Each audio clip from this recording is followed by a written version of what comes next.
Alam nyo, ang dami natin mga salitang ginagamit dito sa Batangas na madalas hindi sa atin naiintindihan ng mga Manilenyo or Manilenya. Tulad na lang ng salitang takpe, takpe, or takipan, takloban. Yun yung ibig sabihin nun. Sarhe, sarhe naman ang pinto. Ibig sabihin, saraduhan naman ang pinto. O siya, sige, buksin na. Ibig sabihin, buksan na ang pinto. Siya, lutuin ang ulam. Ibig sabihin, lutuin na ang ulam. Siya, parine.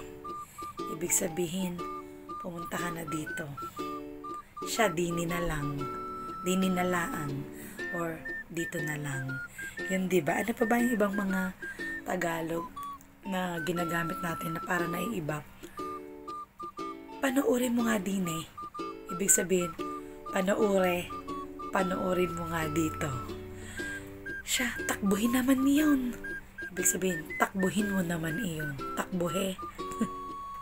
Takbuhin mo naman iyon. Siya, hagisin na. Ibig sabihin, hagisin na. Ihagis mo na. Ihagis na. Diba? Nakakatuwa. Ang daming mga salita natin, mga Batanggenyo na hindi na iintindihan ng iba.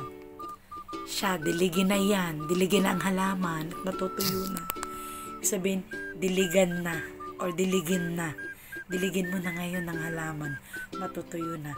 Pero sa atin, ang diligin na yun. Dilige. Nakakatuwa, di ba? Only Batanggenya can relate.